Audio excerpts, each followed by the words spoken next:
All right. Hello, everyone. Happy March, and welcome to the MBA Schooled kind of weekly MBA Insider Chat. My name is Al D. I'm the founder of MBASchooled.com, and I'm also the author of MBA Insider.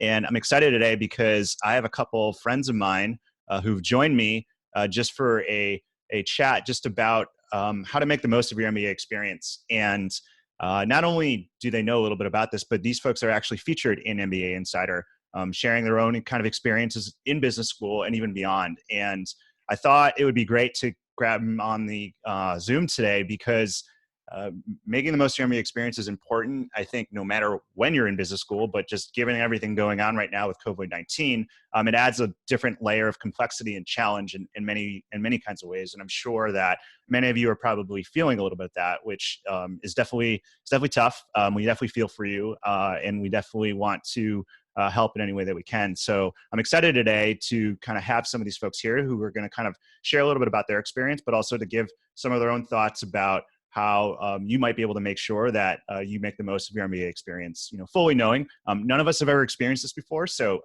take it for what it's worth, but we do know a thing or two about how to make sure that you're getting the most out of what you have. And so that's what we're really going to focus on today.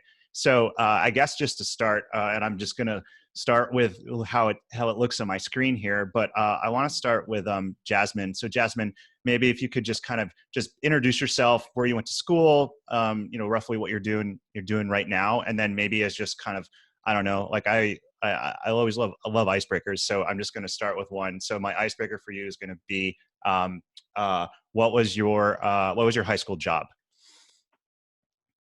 Great. Yeah, no, happy to be here. So again, I'm Jasmine. I currently work for a management consulting firm in Los Angeles.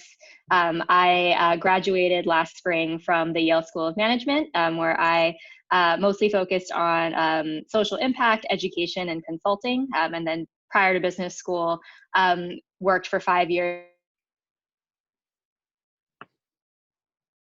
And then started out as an analyst in education and nonprofit banking. My high school job, I may have shared this out on another podcast, but I worked for Taco Bell. That was actually legitimately my first job. And I refused to eat their food ever again. But it was a very positive experience. Definitely was a lot of fun. And I grew up in Hawaii. So the joke I always like to tell is the Taco Bells in Hawaii, we wear aloha shirts and, but yet we serve Mexican food. So it's very funny all around. That's awesome. Thank you so much, Jasmine. Jesse, why don't you go next? All right, awesome. That's amazing. I don't know if I can top that. So my name's Jessie Gordon. I graduated from UNC Keaton-Flagler in 2016. I currently work for a large healthcare provider on our corporate development and strategy team. And let's see, I live in Washington, D.C. And my high school job, I worked at a Victoria's Secret. Oh, wow. All right. Well, good times. And I also worked at a Marriott too. Actually, I had 2 high school jobs. Oh, wow. All the customer service jobs. Okay, great. Yeah. Great. All right, Ben, why don't you go for it? Sure thing. My name is Ben Thayer. I also graduated from UNC Keaton-Flagler in 2016. I currently work for a small management consulting firm in Atlanta. Before business school, I was a civil engineer.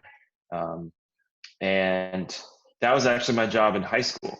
I worked for a small civil engineering company, but nights and weekends, just to make a little extra money for college, I worked at a Blockbuster. Oh, wow. And it was great because I could see like all my high school buddies going on dates, so it's like, oh, he's running a movie with this girl. I'm dating myself because Blockbusters aren't around anymore. I think there's like one left in Bend, Oregon. What kind of did you just get to rent movies for free? Was that like the employee perk, or like what are that? It was crazy. We had 7 free videos a week. Oh, wow. Like, I was working 2 jobs, so I didn't have time to watch that Sure. many videos. That's awesome. Okay, really quickly, LD, UNC Keaton-Flagler alum from the class of 2015. I currently work in product marketing for an enterprise software company, and my high school job is that I worked at a golf course, so I was a caddy. And then in addition to that, I also worked in the pro shop in the bag room and washed golf carts, cleaned, washed golf clubs, all that kind of fun stuff. And I did get to play as well. So that was actually some pretty good perks. Okay. So let's jump right in. So let's not even try to be experts on this, but because this is uncharted territory in terms of really every school pretty much is pivoting to online learning, and you're probably not going to be able to see your classmates face to face, at least for a while, or at least without not being 6 feet apart. So that really makes it really challenging in terms of all the fun things that you would probably want to do, particularly if you're a second year around this time. And so I guess as you think about, think back to when you were, a second year and you're about to graduate and you're in that last quarter, that last semester. What were the types of things you were trying to do in order to kind of get the most out of your experience? And then, for the audience out there of those who are graduating, let's try to abstract that a little bit and see how might we be able to replicate some of that, given the constraints that, maybe we have. And anyone feel free to jump in and throw your 2 cents in. Yeah, I'll go first. So I think one of the things that I viewed all of grad school this way. So I think it was a time where you could really challenge yourself. At least for me, I was taking classes that would have nothing to do with my job, most likely, and things that I just really wanted to learn. And I saw it as really my last opportunity to do that in like a formalized setting, right? So I think that for the students that are moving to online classes, I think figuring out a way to make that the most productive for you, whether that's like having an office set up or, still going through your routine that you did when you would go to class, whether that was like working out in the morning or whatever, right? Like, I think this is something I'm trying to do with working from home is I'm still making sure I'm doing the things that I would do before I would leave the house. Because I think otherwise you can just roll out of bed, put on sweatpants, which I'm actually wearing a lot right now, but right, like I think it's important to still have those routines because then you're engaged and you're checked in a similar way you would be that when you're in the classroom with other people. Yeah, that's great. Anyone else?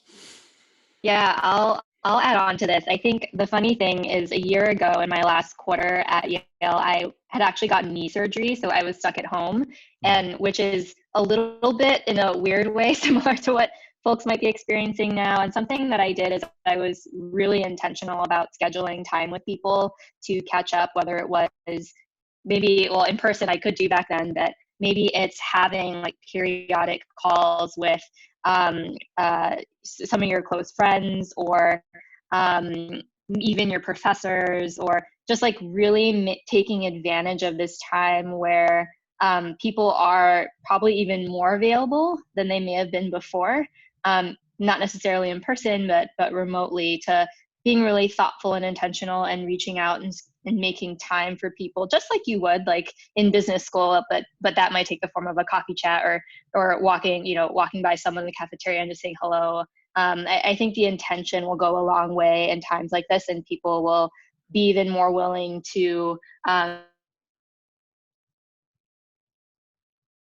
echoing what Jesse was saying. I think the more you can maintain some sort of structure in your schedule, the better, because it might feel easy to fall into a more lazy routine. But I think, again, this is still precious time where your professors and the staff in the school and courses are at your fingertips. So taking advantage of that is important.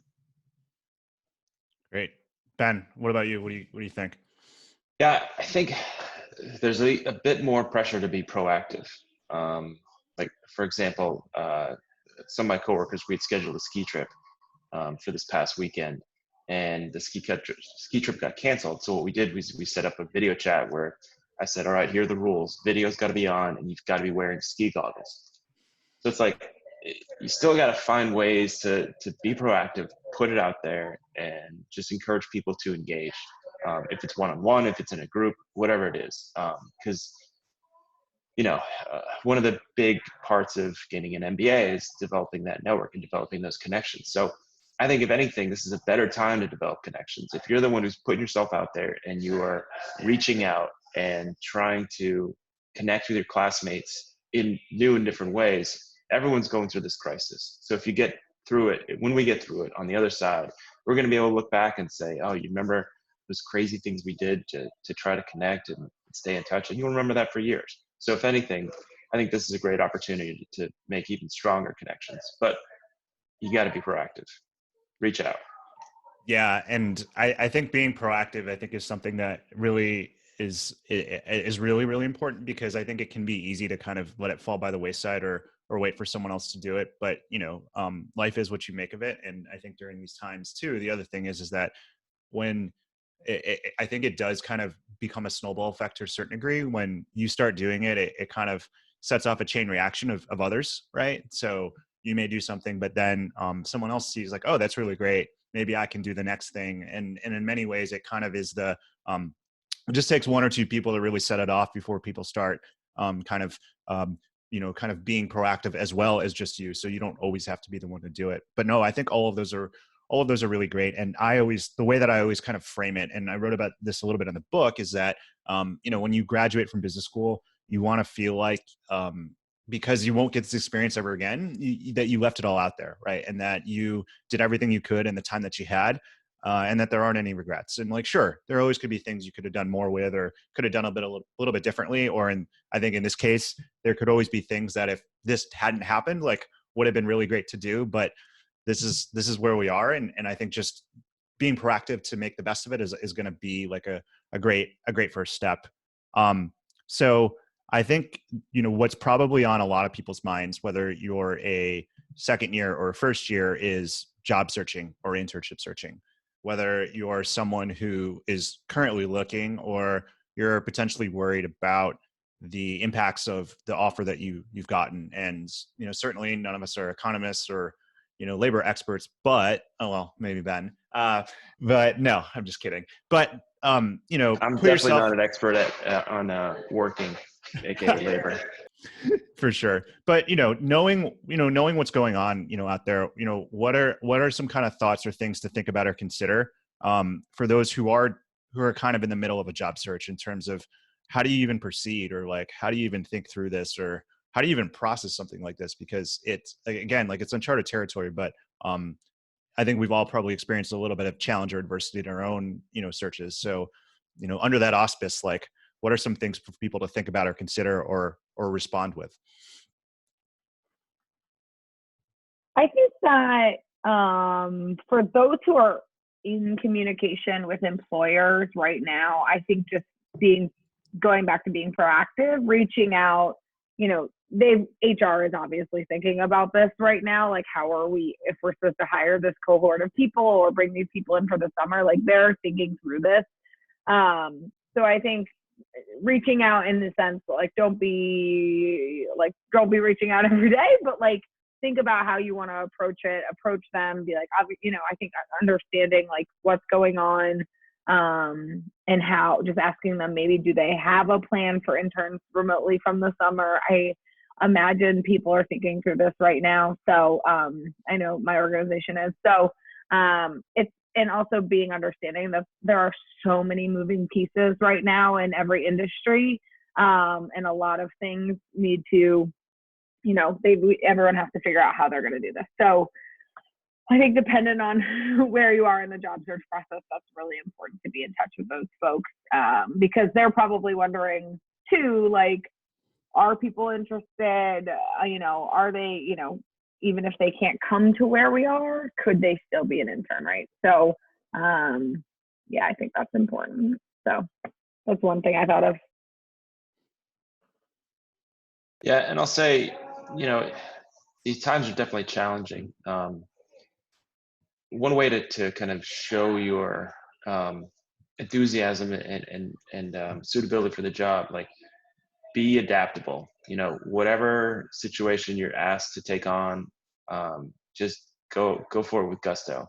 If you expect everything to be the same, it's not going to be. But that's going to serve everyone well in the long run. I mean, if you could show and demonstrate some of that adaptability and I think they always say the only constant is change, right? So just be prepared and make sure you're adjusting your expectations and kind of checking in, like Jesse said, with your employer to make sure that you're kind of on the same level. Yeah, I would just echo what Ben and Jesse had shared. The only thing I would add that could be useful for current students is if you know friends or alumni from your business programs at the companies that you're looking at or have an internship offer from, it certainly doesn't hurt to ask them like how things are going, because like, for example, at my firm, we are getting inundated with COVID notifications and updates, and maybe it isn't as granular as, oh, this specific role is going to be fine this summer or in a year, but they can at least give you and shed a little more insider knowledge on what's happening. But everything else that's been shared, I would echo. Yeah, and I would also add that number one, your career management center is on the phone every day, probably with employers and recruiters and hiring managers, because they're trying to advocate on your behalf. And so I would definitely, I'm sure they will be in touch with you, but definitely stay close to them. And it really is changing pretty quickly, and or things will change really quickly. So and at a, at the pace of the employer as they start to think about things. Because a lot of them right now are trying to figure stuff out with their customers, is certainly like, as well as their employees. So it's evolving rapidly. And then I also think that the things that were important in the job search or internships before this happened are probably still just as important, if not more important. Still got to have a good resume, still have to have a good cover letter, still have to do networking, still have to have a great, interview. The delivery mechanism for your interview might be a little bit different now. But none of those things, get thrown to the side. If anything, I think the networking thing probably comes even, more important, just in terms of, these times and finding, opportunities. So I think that's probably as best as we got, right now, just with everything going on. But yeah, it's a challenging thing to kind of to deal with. But to the degree that you can, I would say definitely stay in touch with your career center. Don't get away from the basics, because those are still important. And if you have access to your direct line of connection with your employer, whether it's a hiring manager, a recruiter, or an alum, keep that line of communication open. Jesse, I want to jump back to something that you said, just in terms of being in school and having the time to like learn. I'm curious, do you have any thoughts for folks, particularly those who are graduating? Like, let's say, like you're pretty confident that you're going to be a consultant, you're pretty confident you're going to be a brand manager or go into tech or like whatever it is. Like, outside of just like the classroom, like what are some things that people could do to kind of not necessarily prepare themselves for what the role is, but like learn towards it, or like get more, like experience with it, or try something that would help them build the skills to get further like equipped for it, so that, when they do start, that they're in a good place. Yeah. So I think right now, actually super interesting time to be seeking out learning, right? Because so many places are offering classes for free to help people while they're at home, so they can learn something new. So I think to the extent that you can access and, some of those free online tools, like absolutely, I think that's great. Like Coursera, I know, is offering a ton of free stuff. I'm sure there are a million others that I can't think of right now, but that's one option. And then the other thing too, I think like your alumni network in business school is so key, and is so part of like at least why I went to business school, and has been so valuable for me, and can be during this time. I think reaching out to people that are in that industry to talk to them about how are things going during COVID, how are you guys adapting? Obviously you're not flying Monday through Thursday now. So kind of what are you doing to replace that, and to kind of help you, as if you're like consulting, for example, if you're pretty sure you're going to start August 1st somewhere, like you're prepared for that. So I think getting kind of some advice from folks on what the day-to-day, I guess, is like, and what it could be like, depending on our situation here in a few months, is also a great way to prepare you for that world of work. And then the other thing too, I would say, in general is just like for preparing yourself for work and preparing yourself for an internship. Like, I think it's really important in this time to focus on what you can control, because otherwise you will drive yourself crazy. At least from experience, like that's where I go down a rabbit hole or spiral badly, right? Like I think focusing on what you can control can really help us in a situation like this. I think that's great. Anyone else want to add anything? Yeah, I'll definitely tack on to what Jesse said, focus on what you can control. It's little things like make sure your luggage is in good shape. That first day on the project, if you roll up and your shoes are all scuffed up, it's going to be like, wait a second. So you're sitting around for 4 months and you couldn't shine your shoes or whatever. Just go online, teach yourself how to do it and take care of it. But those little things, we don't have to spend time commuting back and forth to work. So give yourself a little extra time to get the little things in order. And so that also helps keep you distracted from worrying about some of these bigger questions that, like Jesse said, we just can't control. So that's my 2 cents. Yeah, I would add too. I think now is a great time if you've ever had an idea for like a side project or a side hustle or just a hobby to like bring it to life. I think in this day and age, like it's never been easier to do something like this. So if you dreamed of becoming a C or D list Instagram influencer, here's your shot. No, I mean, no, but I mean, and I say this as a little bit of just a little bit of self-promotion, but I started MBA school during my second semester of business school because I had a little bit of free time and I always wanted to try something. And 4.5, 5 years later, like here we are. And so if you're someone who's always been interested in trying something out or wanted to test something, now's a great time to do it. And certainly you have a lot of other colleagues who could probably, or classmates who might be able to help you out or give you feedback or be testers or prototype with you and things like that. And then the other thing I was going to add into, particularly for your second years now, at this point, I'm sure all of the first years have probably taken over all the student leadership positions or clubs and organizations. And you might just already be checked out, and that's totally fine. But if not, there's probably a lot of first years who are a little anxious and or could use some help. And so, I've always found, at least to me, like whenever I get stuck on something or whenever I am anxious or like worried about something, what always kind of gets me back to being grounded or gets me back to being focused is figuring out like, how can I be in service of a time like this? And it doesn't have to be a grand gesture by any means, but like, what's the one thing that I can do to make something else easier for someone else? And there's plenty of things that you probably can think of to help out a fellow classmate or help out a first year or something like that. That would, certainly be appreciated by a lot of people. So that would be the other thing that I would add.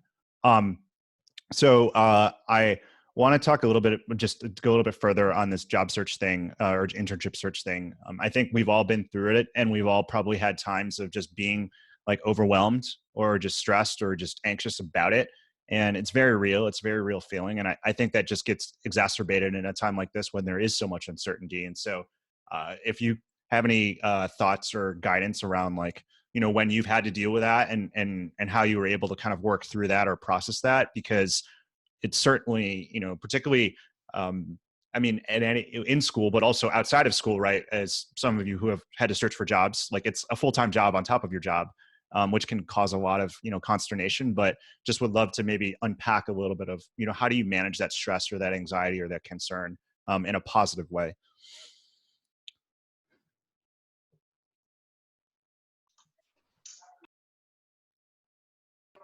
Go ahead, Jasmine. Sure. One thing I thought of, and going back to the point made earlier on try to control what's within your control, like one thing that I think always helped me when I was feeling very stressed during recruiting was just being really organized about tracking all of the outreach that I made. And so, for example, knowing I had made like X number of touch points with people from a certain firm, that I was following up with them or certain individuals, less organic opportunities to connect with people. Like, since we do need to be more proactive and have intention in times like these. Keeping that sort of log or whatever process works for each individual, I imagine, is very different. But that can give you a sense of comfort, like knowing that it's like, hey, I did reach out to X people this week who work in product marketing or consulting, whatever it is. I didn't hear back from this person. I did hear back from this person, and you can sort of track your own progress that way. Can help to create some order in the chaos. That's one thing I thought of. Yeah, I think in general, in a stressful time period, or even like when I was job hunting last time, like this isn't the last time you're gonna do it, right? Like, yeah. I think that that's really important to keep in mind. And for me, what always helps is action, right? So to Jasmine's point about staying organized about your outreach, like for some industries, there's probably no better time to kind of shoot your shot if you have a dream job. Like, I really mean it. Like 12 months ago, I was thinking about like randomly reaching out to the CEO, and Al, I told you about that back then, but like, I sort of wish I had. I never ended up doing it, but I definitely thought about it. And I think that, staying organized, action, and then, this isn't the last time you're going to be job hunting. I can promise you that. So the better you get at this process, the more prepared you are for the next time, right? So knowing what's important to you, I think, during this is important as well. Yeah, and I think one thing that's also important is figure out what makes you interesting, because you'll have opportunities to network. You'll be chatting with people, and you don't always want to be the one asking questions. Every now and then you want to tell somebody something interesting. And I can remember that's one of the cool things that I like about chatting with people who are still in school, students, is they tell me, hey, this is going on campus, or this is changing, or hey, I tried out this new thing and it gave me some insight. So figure out what makes you interesting, so that we're not all just talking about coronavirus. I want to hear stories about something you're doing, or some way you're pushing yourself, or some new thing you learned about. So I think that also it helps on the recruiting trail. It helps networking, but it also helps you kind of stay focused at home too when you're not working on the job search. Because I will say, like, I had a long search to try to get an internship between my first and second years, and you can go insane just looking at going through all the posts on all the online job postings, whatever. Man, that takes a ton of time. So if you find some way to distract yourself and take your mind off it and kind of stretch a little bit, that will make you interesting, and it'll keep you distracted and keep you sane in these challenging times. Yeah, Ben, I vaguely remember some of that when you were going through it back in the day. I'm just curious, like, what were some of the things that you did to try to not scroll through posts or job posts, and like managing that, or managing like the hearing back from a recruiter, like sorry, or like thanks anyways, or stuff like that? Some of it was socializing, so I try to reach out to friends and hang out, talk to people. Exercise helped a lot. Around springtime, we had Blue Cup, so it's a every year UNC and Duke compete, and so it's a ton of athletics. And for me, the cool thing was just going to watch people compete. I get to cheer on my classmates, and that was a huge stress relief. Just kind of getting into that process. But it's just the idea of getting involved. Like, you can kind of commit yourself, chat it, hey, what's the score? How are we doing in this game? How's this team doing? But just being able to dive in was such a great way to relieve myself of, that mental burden of looking for jobs. Yeah. If anyone who's watching this is from UNC Kenan Flagler or Fuqua, if you find a way to bring Blue Cup online, I believe there will be people who will pay for that, like pay-per-view style. So find a way to monetize that, and you will definitely have people who will come and watch. That's a side hustle right there. I've been seeing all these people playing a ton of like virtual games online. Virtual beer pong now. I'm like, oh my. It's Twitch for MBA students. There you go, right there. I just gave you someone run with that now. Go. Do it. I'll join. Phenomenal. Great. I knew it was a good idea to bring all of you together. Sooner or later, the ideas would start flowing. Okay, great. So I want to pivot just a little bit. And one of the things that is going on right now, surely too, particularly with first years, is a lot of the club transitions, right? So new leaders, things like that. This adds a little bit of layer of complexity just in terms of how some of them are able to carry out a lot of what they do, because so much of that does revolve around events and things. And so I'm going to start first with Ben, just because I know how deeply he was involved in his time at UNC with the Management Consulting Club. But, put yourself in the shoes of, the club now. Like how do you manage through something like this? How do you make sure that you can continue to run the club as best as you can, knowing just the challenges that exist, and certainly like supporting your members, maybe pivoting your strategy from what you thought it was going to be to what it is now? Yeah, so that's a good question. So when I was at Keenan Flagler, I think I had like 6 different vice president positions my second year.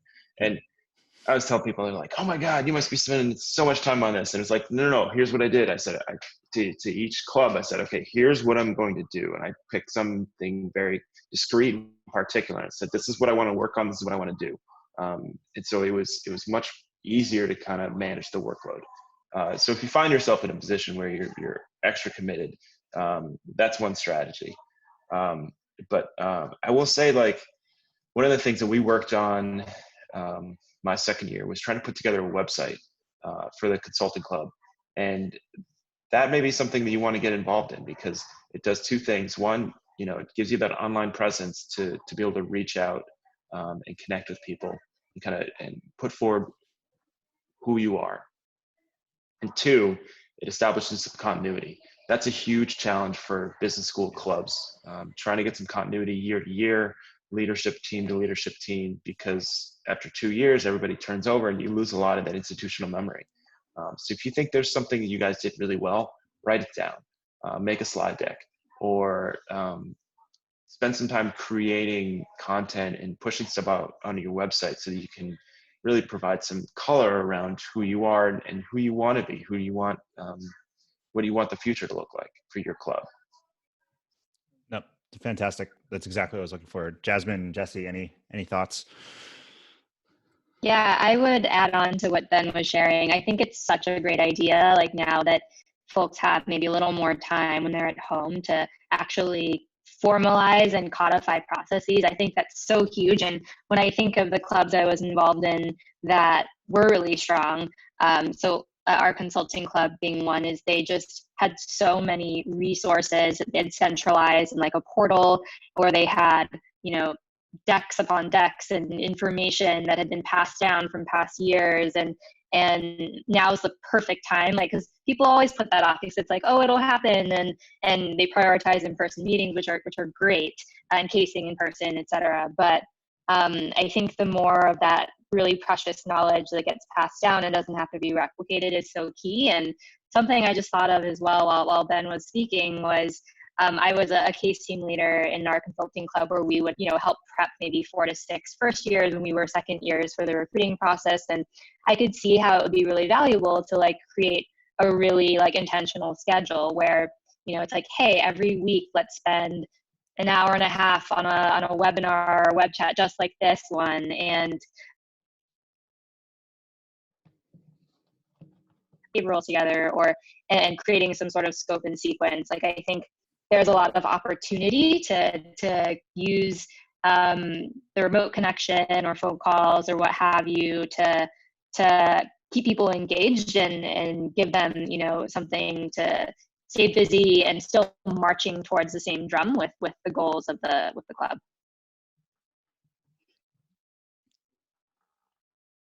Great. No, you're good. You're good, Jesse. Awesome. Yeah, no, I love all those ideas. For all of you product management and IT gurus out there, now is the time to get to the backlog and just burn it down as best as you can, because you have extra time, you have extra resources. So that's fantastic. And if you are a club who's looking to produce content, hit me up. Happy to help. mbaschool.com. Okay, great. So moving right along, want to change gears again. So all of you are dealing with this COVID-19 in some way, shape, or form. And we all kind of process and kind of manage things differently. I'm just curious, how are you kind of working through this? How are you managing this? What are the types of things that you are doing to stay grounded during a time like this? So let's see, I'll jump in. So my job has basically completely transitioned within the last week. So I work for a large healthcare provider, providing essential healthcare services for our patients. And I was on our corporate development and strategy team, and I essentially have joined our operations team in the last week. And I think the feedback I have for people right now who are working, right, is be adaptable, right? Like, this is unprecedented. I had, like, last week I spent hours calling hardware stores in the District of Columbia to see if they had special goggles that were like chemical splash so we could use them because we still have to treat our patients. I spent another full day calling counties around what's their emergency plan to transport our patients, because a large majority of our patients rely on public transportation in this area. And counties are supposed to have an emergency plan during this, right? So there are so many ways you can be helpful. I work in healthcare, so it's like a little different, right? So we're very much in this every day, all day. And we have a patient population that is susceptible. So they're immunosuppressed, so at higher risk for getting COVID. But it has been truthfully like really, I guess, inspiring to see how our team has mobilized to make sure that we can still provide the care for our patients every week, right? And so I've just been, I know everyone on Friday, we were all like, everyone was exhausted. It was a long week, but I am super grateful for the people that I work for. People are just like wearing 18 hats and, doing all this stuff. So it was honestly pretty, it was impressive to see, and I'm very grateful for the people that are doing it. And then I would say, so that's the professional part, right? So you're able to adapt. Your job could change, and that's why you are who you are, right? You're able to do that. You can pivot. I would say socially, I've actually had people, Alan, Ben are going to laugh. I've had people reach out to me and be like, so in COVID-19, I've really thought about how you're really going to struggle during social isolation. And I think anything like this, right? Getting on FaceTime, using, I guess the ones I've used so far are FaceTime, Google Duo, Google Hangouts, and Zoom, right? There's all these different options you can use. I've done like virtual happy hours with friends from home, friends from business school, and it's been really cool actually to like reconnect even with people that I normally wouldn't talk to during my normal week. And then also finding projects. I think like I can't sit still, so I have to find projects around my house. Yesterday I hung up a bunch of like green things in my backyard. I'm happy to share pictures because I'm very proud of it. But it was a really fun, it was good because I could be outside, and I'm going to need some outdoor space during this time. So those are kind of my be adaptable, be intentional, and find yourself some projects.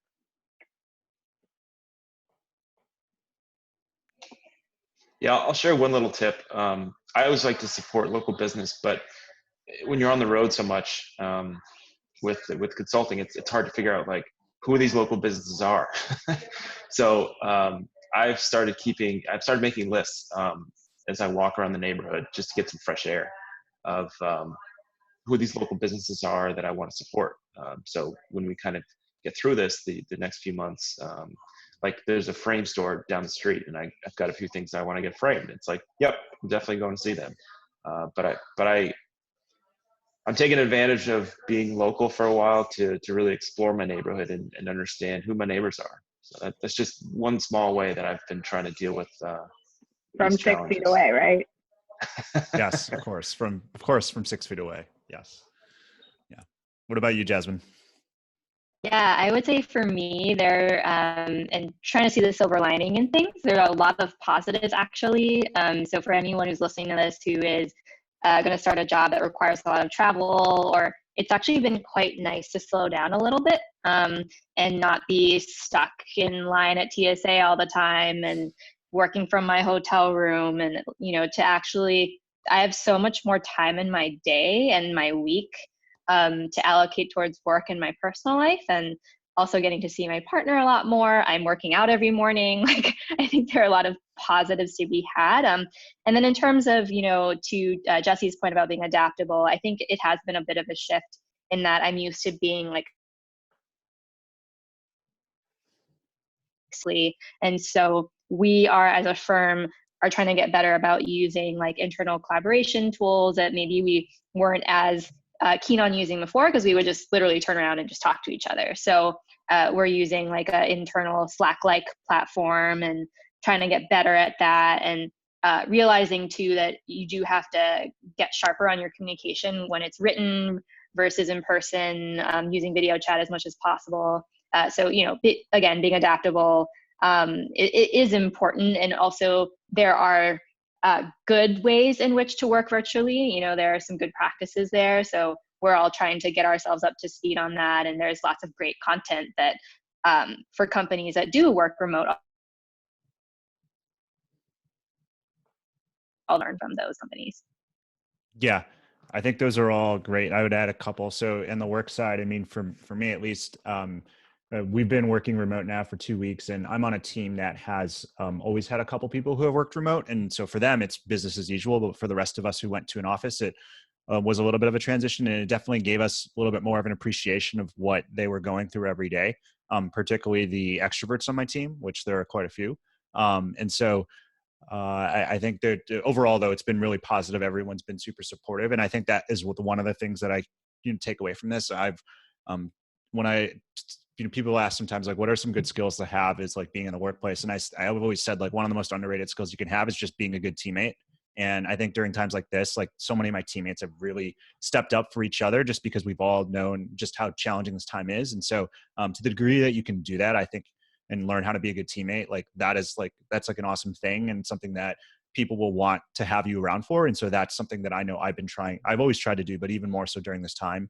I've also, I have the same amount of work, if not a little bit more than I did, but it's just different now because the priorities have kind of shifted as my company's priorities have shifted. So there's plenty to keep me busy, which I'm fortunate with.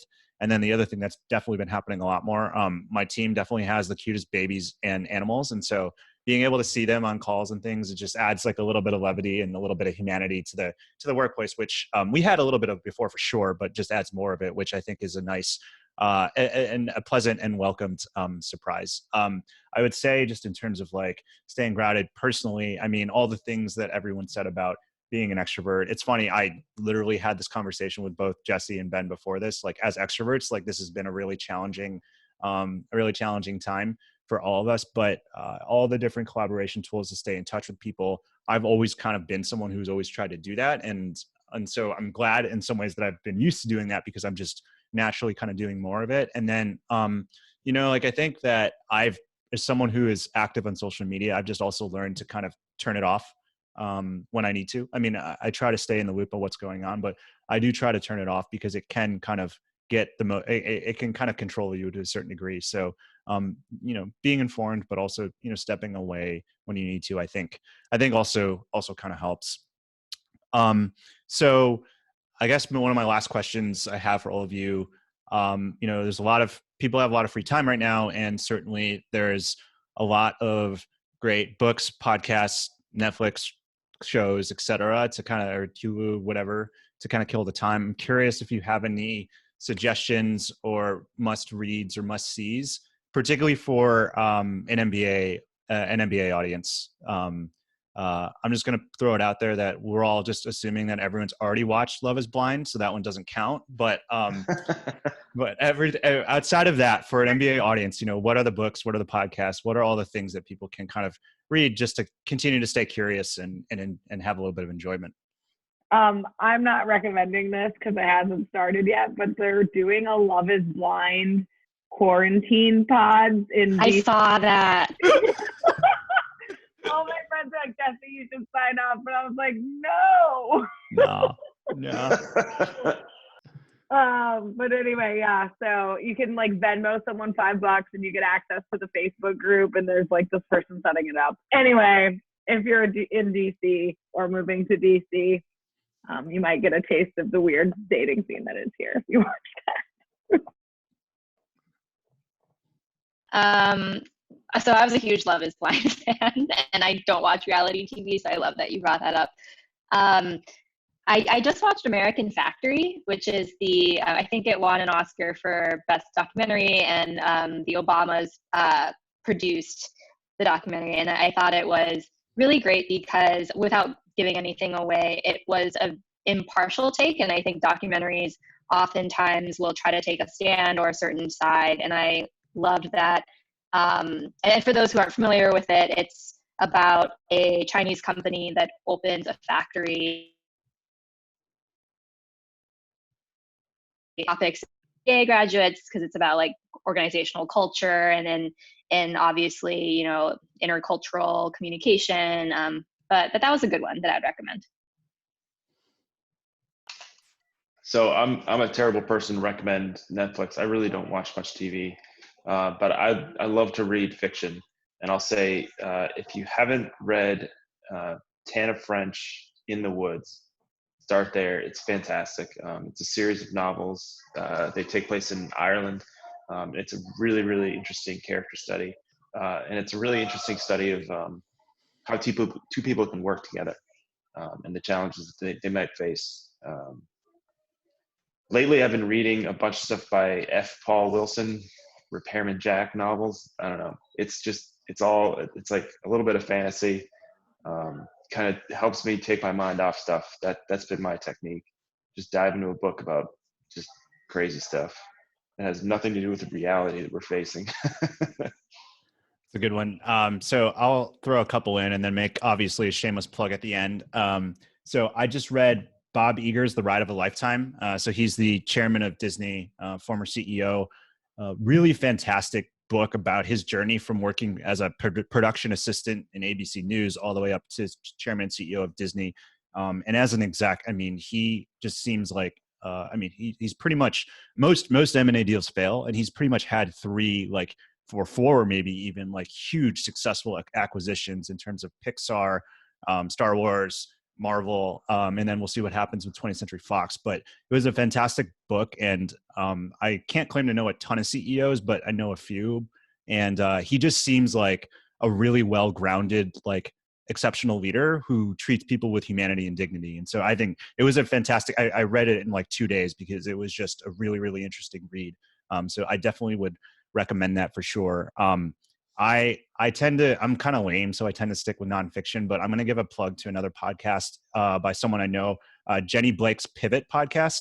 It's a fantastic podcast just about how people can quickly and efficiently kind of pivot careers and adapt to change. And I think during a time like this, it's a fantastic podcast to kind of listen to. And Jenny is a phenomenal speaker, author, podcaster, and I think she just has a really unique approach to how she encourages this. And it's also really great if you're someone who is thinking about a side hustle, because she shares a lot about that and brings on a lot of people who have done that. So those would be my two. And then last but not least, if you're in business school and you want to make the most of your MBA experience and you want to hear more from these people who are on this, like check out MBA Insider. It is a great read if you're still in school and you want to make the most of your time and figure out how to choose the right activities or how to find the right career. But also if you are graduating, but you know folks who are entering school, this is it's a great book for them so that they know how to make the most of their time. And best, of course, is that you get to hear the stories of these folks who are on the Zoom with me here. So if you need a recommendation, pick it up on Amazon. It's available now. And I actually, just because of everything that's going on right now, I actually discounted the price for the next 2 weeks. So go ahead, pick it up, order the Kindle version so we're not stressing out any other of the delivery folks who have to go and deliver it. But if you get it on, it's 50% off from what it normally is. So definitely go check it out. But Ben, Jesse, Jasmine, thank you so much for joining me today. Best of luck to all the students out there. We're rooting for you, and make the most of this time.